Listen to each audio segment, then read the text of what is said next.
ചില ചെറുപ്പക്കാർ ചോദിക്കുന്ന ഉസ്താദേ, നിങ്ങൾ എത്ര വയത് പറഞ്ഞാലും ഞങ്ങൾ മാറൂല, നിങ്ങളുടെ തൊണ്ടയിലെ വെള്ളം പറ്റുന്നതല്ലാതെ ഞങ്ങളാരും മാറൂല, ജീവിതം ആസ്വദിക്കാനുള്ളതാണ്, ജീവിതം അടിച്ചു പൊളിക്കാനുള്ളതാണ് എന്ന് പറഞ്ഞുകൊണ്ട് ആസ്വദിച്ച് നടക്കുന്ന യുവത്വമേ, എന്തുകൊണ്ടാണ് ഞങ്ങൾ പറഞ്ഞിട്ട് നിനക്ക് നന്നാകാൻ പറ്റാത്തത്?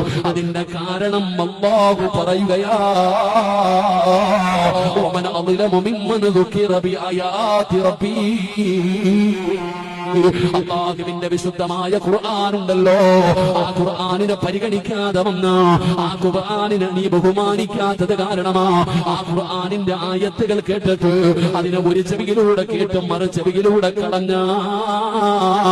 അങ്ങനെ കളയാനുള്ളതല്ല മോനെ ഖുർആൻ, അങ്ങനെ കളിയാക്കാനുള്ളതല്ല ഖുർആൻ, നിനക്ക് നിസാരമായി തള്ളിക്കളയാനുള്ളതല്ല ഖുർആൻ. ആ ഖുർആനിനൊരു പവറുണ്ടോ, അത് അല്ലാഹുവിന്റെ കലാമാ.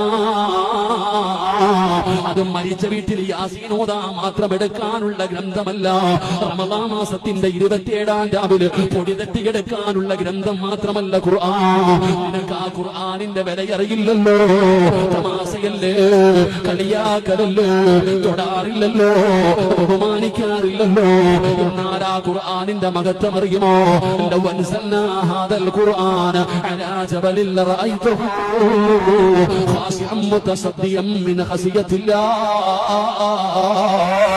ഈ ഖുർആനാണ് അല്ലാഹു സുബ്ഹാനഹു വ തആല ഒരു മലയുടെ മുകളിലാണ് ഇറക്കിയിരുന്നതെങ്കിലും ആ ഖുർആൻ ഇറങ്ങിയത് കാരണം ഭയന്ന് വിറച്ചുകൊണ്ട് ആ പർവ്വതങ്ങൾ പോലും തുള്ളികളായി പോകുമായിരുന്നു എന്ന് അല്ലാഹുവിന്റെ വിശുദ്ധമായ ഖുർആൻ എവിടെന്ന് പറയുമ്പോ ആ ഖുർആനിനെ പരിഗണിക്കാതെ നടക്കുന്നവരുണ്ടോ?